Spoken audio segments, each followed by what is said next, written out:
సోదరి సోదరులారా, ప్రభువైన యేసుక్రీస్తు నామములో హృదయపూర్వక వందనాలండి. ముందుగా ఇంత నుంచి సమయాన్ని ఇచ్చిన తండ్రి అయిన దేవునికి, ప్రభువైన క్రీస్తు ద్వారా కృతజ్ఞతాస్తుతులు చెల్లిస్తున్నానండి. అందరూ బాగున్నారండి.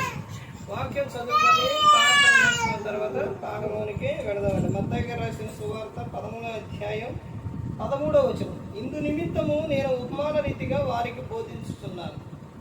ఈ ప్రజలు కన్నులారా చూచి, చెవులారా విని, హృదయంతో గ్రహించి, మనసు తిప్పుకొని నా వలన స్వస్థత పొందుకున్నట్టు వారి హృదయం కృగినది, వారి చెవులు వినుటకు మందములైనవి, వారు తమ కన్నులు మూసుకొని ఉన్నారు కనుక మీరు వినుట మట్టుకు విందులు కానీ గ్రహింపనే గ్రహింపరు, చూచుడు మట్టుకు చూతురు కానీ ఎంత మాత్రమో తెలుసుకున్నారు అని యెషయా చెప్పిన ప్రవచనం వీరి విషయమే నెరవేరుచున్నది.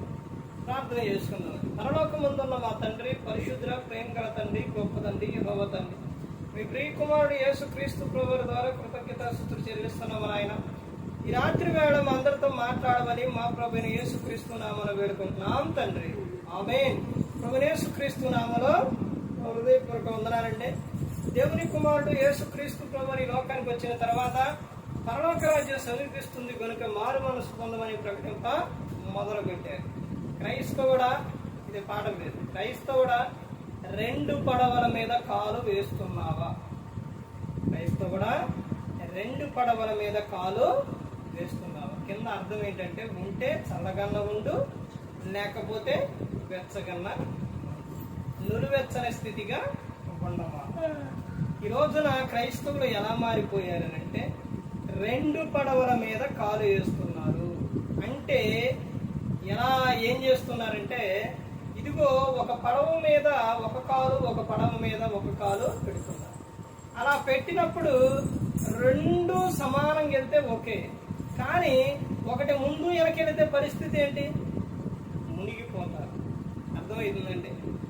అందుకని ప్రతి ఒక్కరూ కూడా గమనించుకోవాల్సిన విషయం ఏంటనంటే, ఈ రోజున మనిషి ఎలా మారిపోయాడనంటే, 1 దేవుడు, 2 లోకం. దేవుడు కలగజేస్తే దేవుళ్ళు ఉంటాం. దేవుడు గనక కలగజేయకపోతే, దేవుడు కాపాడకపోతే ఎక్కడికి వెళ్తాం? లోకంలోనికి వెళ్ళిపో. ఇటు దేవుణ్ణి దేవుడు అంటున్నారు, అటు దేవుడు అంటే ఏం చేస్తున్నారు అంటే ఇటు అవసరం కొద్దిగా దేవుణ్ణి, అవసరం తీరిపోయిన తర్వాత దేవుడు. అందుకని ప్రతి ఒక్కరూ కూడా గమనించుకోవాలి. నువ్వు ఉంటే చల్లగైనా ఉండు, లేకపోతే వెచ్చగైనా ఉండు. నులువెచ్చని స్థితిలో ఉంటే నేను నిన్ను ఉమ్మేస్తానని ఆయన చెబుతున్నారు. క్రైస్తవుడు ప్రతి ఒక్కరు కూడా తెలుసుకోవాలి, ప్రతి ఒక్కరు కూడా గమనించుకోవాలి. ఒకటే కాదని ఇంకొకటి, ఇంకొకటి కాదని ఇంకొకటి. 2 పడవల మీద ఎప్పుడు కూడా మనిషి కాలు నమ్మితే నువ్వు పూర్తిగా దేవుని నమ్ముకో, లేకపోతే నువ్వు లోకంలో. నువ్వు ఉంటే చల్లగా ఉండు, వెచ్చగా నులువెచ్చని స్థితిగా ఉండొద్దు అని దేవుడు చెబుతున్నాడు.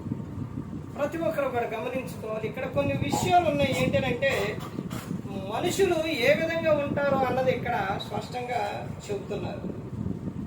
ఎందుకనేనంటే, మనుషులు వినుటకు ఏమైపోయారంట? చెవులు మందములైపోయి మూసుకొని ఉన్నారు, వారి హృదయం కృంగినది. అందుకని ప్రతి ఒక్కరూ కూడా గమనించుకోవాల్సిన విషయం ఏంటంటే, నీవు క్రీస్తుని సొంత రక్షకునికి అంగీకరించి నువ్వు జీవిస్తే, లోకం విడిస్తే పరలోకానికి చేరుకుంటావు. అదే నీ ఇష్టానుసారంగా జీవిస్తూ కొంతసేపు ఏమో లోకం, కొంతసేపు ఏమో దేవుడు అన్నట్టు జీవిస్తే పరలోకానికి ఎలా చేరుతావు? అందుకని ప్రతి ఒక్కరు గమనించుకోవాలి, ప్రతి ఒక్కరు కూడా తెలుసుకోవాలి. ఏ ఒక్కరు కూడా నశించి నరకానికి వెళ్ళిపోకూడదని యేసుక్రీస్తు ప్రభువు ఈ లోకానికి వచ్చి మనందరి కోసం శిలువలో తన ప్రాణాన్ని పెట్టి ఉన్నారు. మరి ఈ విధంగా నిలబెట్టి మాట్లాడించిన తండ్రి దేవునికి కృతజ్ఞతాస్తుతులు చెల్లిస్తూ, ఇంతవరకు శ్రద్ధగా ఉన్న మీకు ప్రభు పేట నా హృదయపూర్వకంగా చెల్లిస్తూ ఈ మాటలు ముగిస్తున్న అందరికీ